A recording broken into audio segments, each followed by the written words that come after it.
Hey everyone, it's Aubrey Bergauer.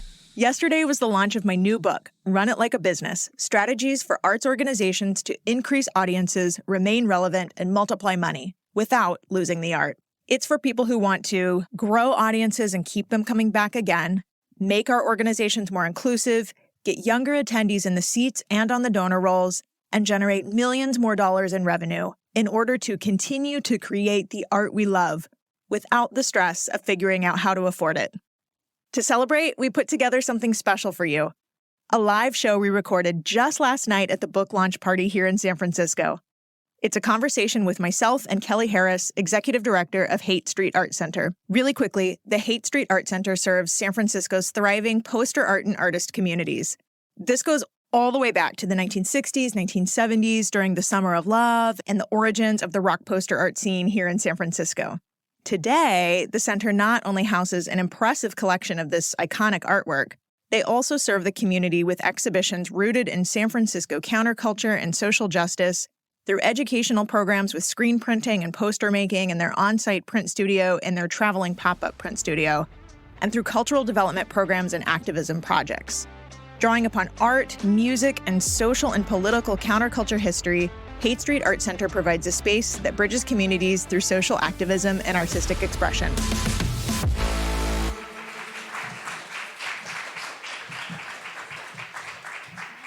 Welcome everybody to the Haight Street Art Center. You are in our print studio / event space for this evening. I am so excited to have the chance to talk with my friend and colleague Aubrey Bergauer about her amazing new book, which I've learned so much from, you guys. This book is incredible, How to Run It Like a Business. Aubrey, you've been influencing audiences for years, including myself, the Steve Jobs of classical music. I mean, who gets to have that title? Thank you for all the work you've done for arts nonprofits. My question to start is really, why a book and why now? Well, first off, thank you. So generous. Thank you all for being here. I just really feeling the love and support, so thank you guys. But why a book? Why now? Why all this topic? A couple reasons. One, so many of us in the room know post-pandemic, every arts organization wants their audiences back. And one reason for this book, though, was because the trends that are in place with audiences really were in place before the pandemic even ever hit. And the pandemic really accelerated and exacerbated a lot of the challenges that the arts and culture industry was already facing. So that was sort of thing one, why now, to say let's address these challenges. And thing two, reason two for the book is I started realizing as I was thinking about the different challenges affecting the sector, not just getting audiences back, but how do we use digital content? How do we retain our customers? I started realizing so many of those challenges have been successfully solved by for-profit businesses. And over the years, just really learning that there are so many things that we can learn from our for-profit counterparts and that we can adopt and employ as strategies of our own. So all of that combined came together as, let's run it like a business.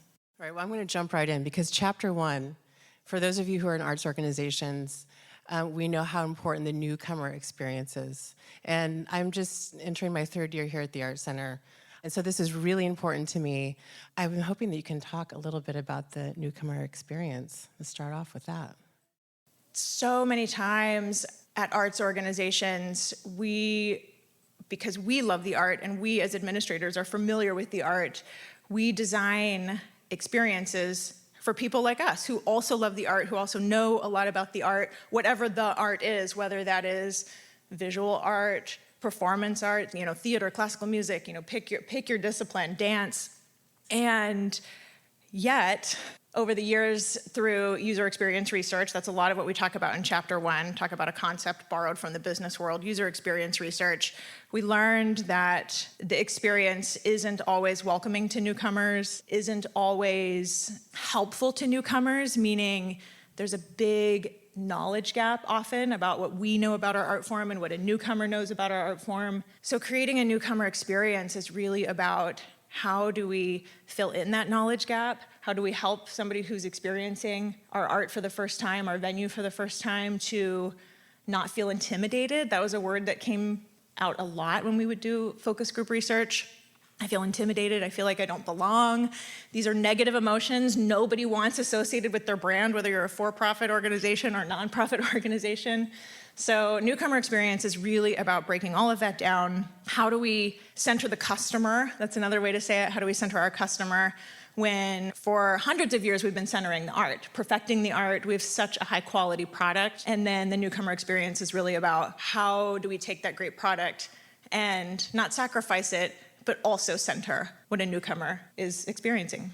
I mean, and this is so interesting because when you think about messaging, how people understand what you do and why you do it, one of the things I've learned from the book is really about how you market and brand yourself. And I actually realized I was making a huge mistake. And I had received feedback from several people, and one of my good friends who's in the beauty industry has nothing to do with the art industry, and this is another reason why this all crosses over. I'm doing this as a fundraiser saying, donate now. The urgency is now. Big green button. Donate here, exclamation point. You have one chance. Do it now. Save the arts. And so I think I'm pushing all this content, and I'm like, wow, people are really they're gonna engage with this. This is so important. This is so important. It's now. I'm also thinking, this is my one chance for them to understand what we're doing. So I'm including this text-heavy e-blast with these huge buttons, but I'm not really sending anyone to any other location. And I'll let you take it from here, but the success story is I did take some advice from the book. And when I looked at the numbers of how many people clicked through and actually went to our website, and they maybe even bought something from the gallery shop, it would never have gone to that space. So I'll let you talk a little bit more about that, but I just wanted to let you know that was one thing that was so important that I learned from the book. Yeah, thank you for that. I think it really puts together some of this, whether it's newcomer experience or just customer experience in general. We tend to use a lot of words in the arts, whether it's a long email blast or a big donate now button. And this is also coming back to user experience research. What we learned is that grown adults, smart grown adults, educated grown adults that self-identify as attending lots of live entertainment experiences, they do this user experience research, and they started telling us things like, wow, your website reads like inside baseball. So many words I don't understand when I go to your website, so many words that for us in the, working in the art form, were words that we use all the time. In classical music, it was words like concerto. It was words like names of the instruments in the orchestra or composer names. And again, smart, grown, educated adults said, I don't know what these words mean. And that was a real eye-opening experience. And we learned on the heels of that, things like, also we're not gonna take the time to read a bunch of stuff and go look it up. We want to learn, we want to understand, but reading like a whole long email about it or something like that is not what's gonna be helpful to us. We need content, we need digital, we need, pick another medium to help, again, fill in that knowledge gap and make it more approachable. And so some of what you're talking about toward the beginning of the book is this we don't need to blast the neon lights, donate now, but we do need to help people learn because people want to learn. And I think that's a big difference over, here's a bunch of artist names, shouldn't you like this? Yeah, and I think that's just so interesting because also the messaging, the content of what we're putting out. One of the things the Art Center is doing is you experience is we have this amazing bicycle and we go out into community. We don't have people walking by the Art Center. You can see we're at the bottom of Haight Street. So really what we're trying to do is drive traffic into the center, so we created this new opportunity for people to learn about what we do up here in the print studio and possibly even engage in classes and education here. But one of the things that we're doing now more than ever is capturing these on-site experiences and making sure people see themselves represented in that activity. So people know that this is something they can come and do and enjoy. It's accessible. It's exciting, but we're also driving traffic back to the center. And so another piece that you speak about is this digital media piece of capturing this through video and sharing it out and allowing people to see themselves represented in this activity. So thank you for that. Yeah, I think this is something you all do exceptionally well. And this idea of talk about centering the customer, you literally take a bicycle out into the community and let people have a tactile experience with your art form. I think that's amazing. I think any art form that can combine a tactile experience with what they present is engaging people in a different way, and then capturing that, being able to push it back out onto digital, check for Haight Street Art Center.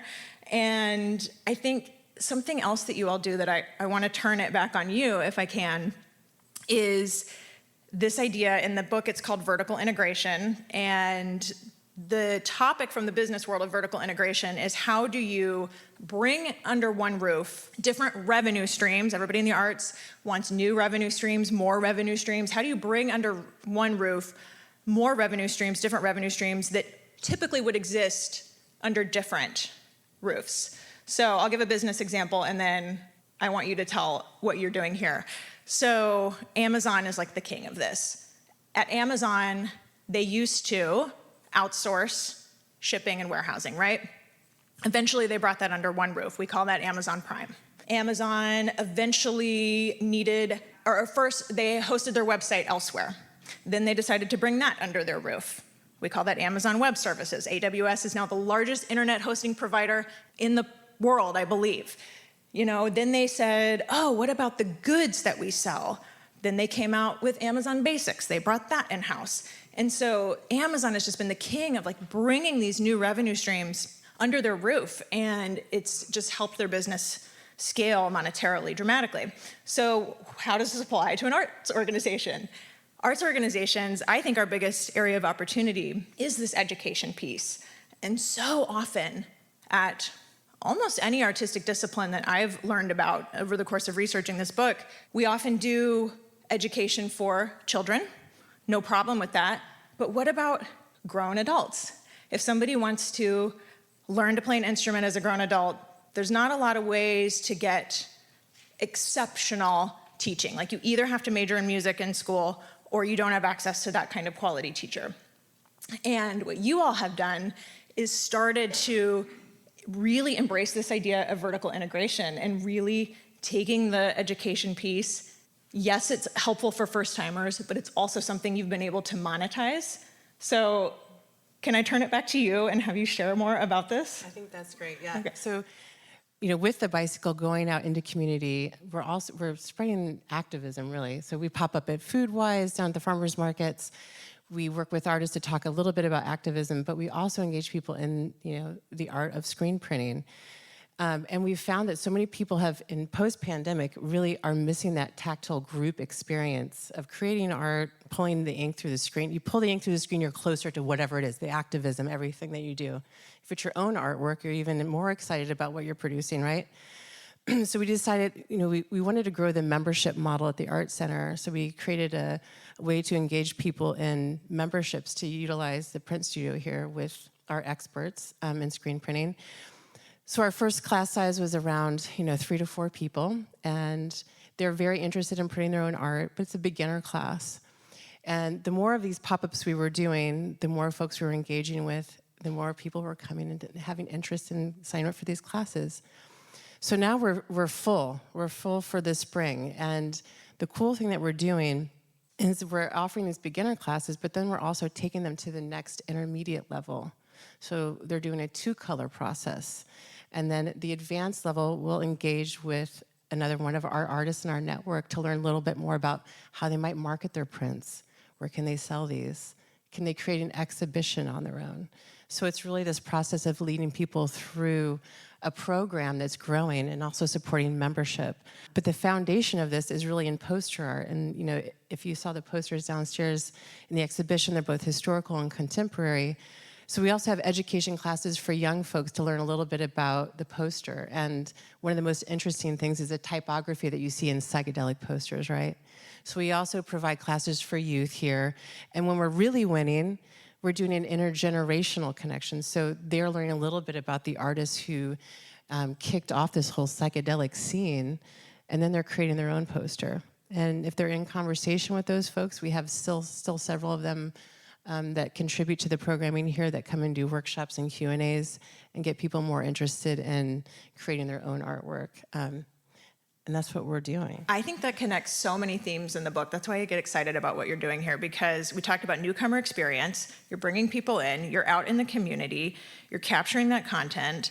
You are then You built a membership model around the people who are very interested in that experience. You have also monetized the education part of it, so it's bringing new people in, but you're also monetizing the people who say, yeah, I want to learn how to develop my craft at that. That's vertical integration, and I just think you all are just crushing it, so for what that's worth. Well, thanks, but here's the problem. So we have them in the door, and then my biggest issue is the retention piece. So how do we get people to come back? Even, we do not charge admission here, so our exhibitions are always free, and so that revenue stream becomes really important. Can we talk a little bit more about the book and that piece? Retention, I think, in many ways this is chapter 2, by the way. Retention in many ways is one of those topics that I really started looking at the business world and seeing so much success at the strategies they were employing.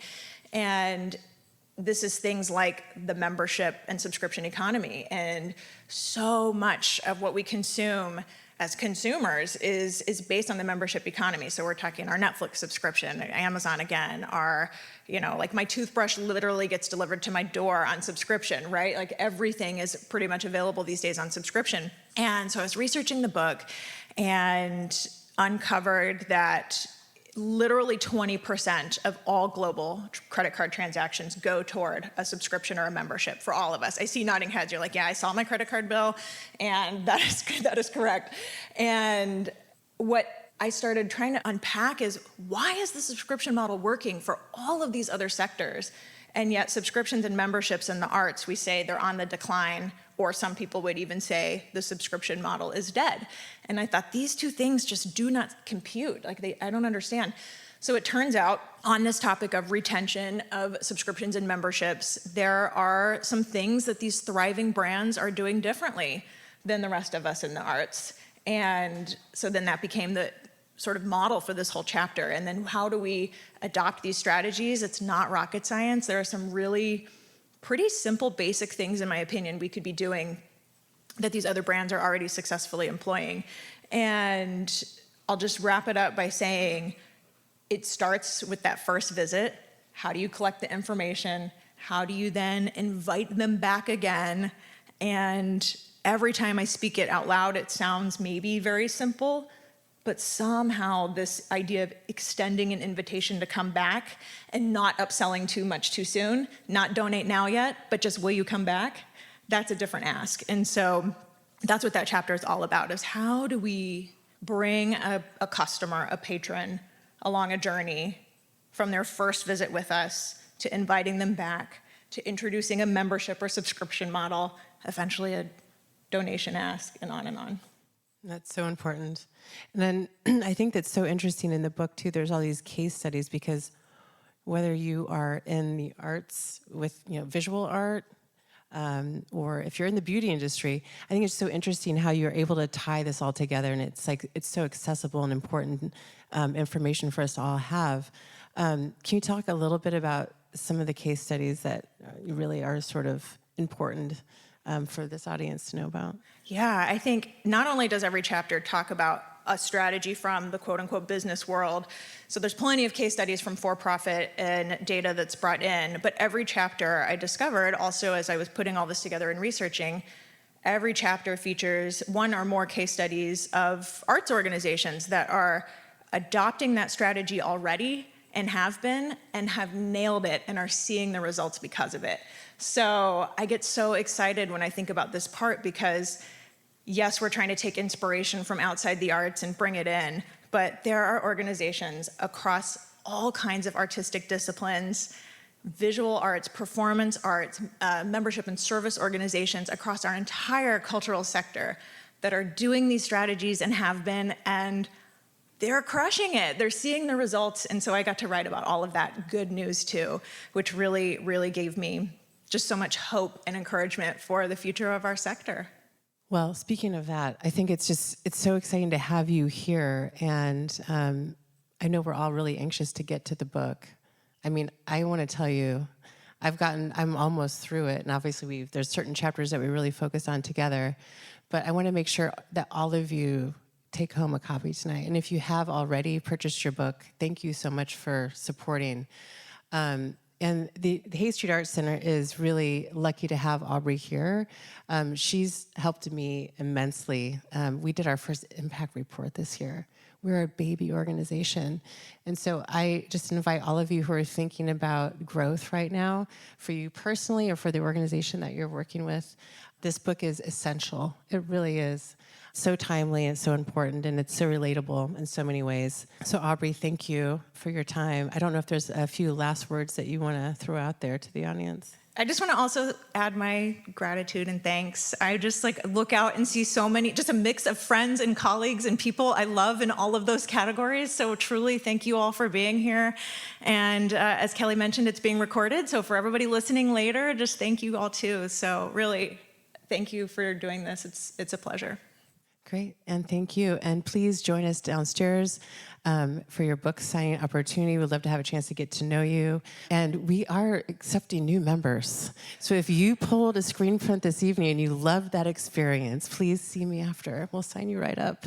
Anyway, thanks for coming, everybody. Thank you all.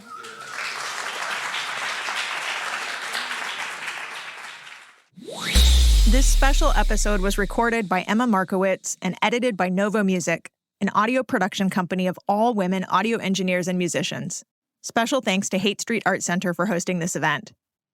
I'd be honored if you ordered a copy of my book, Run It Like a Business: Strategies for Arts Organizations to Increase Audiences, Remain Relevant, and Multiply Money Without Losing the Art.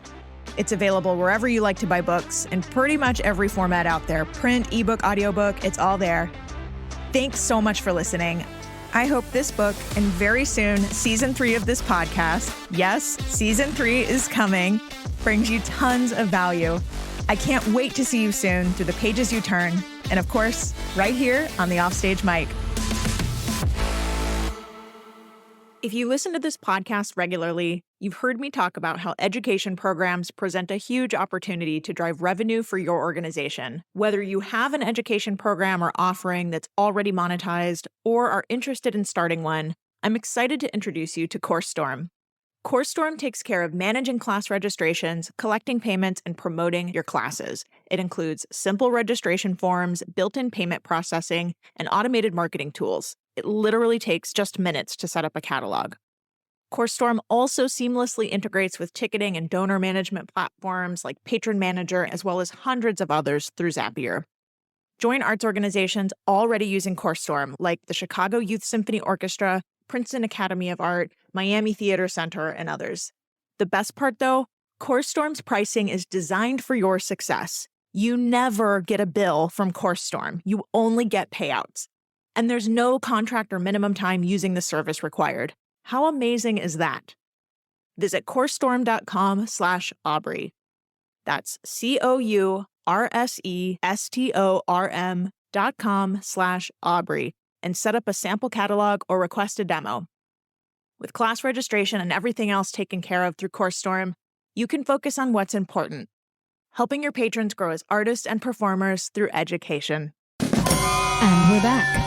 Today on Top Tunes, the music production... Is it just me, or does this sound terrible? Wait, I think I heard of someone who might be able to help us. There's this company called Novo Music. They provide across-the-board audio solutions, from recording repair to audio editing to original music and sound design and beyond. Well, what are we waiting for? Today on Top Tunes, the music... Now that's better. Novo Music, conducting your creative vision. Find out more at novomusic.co.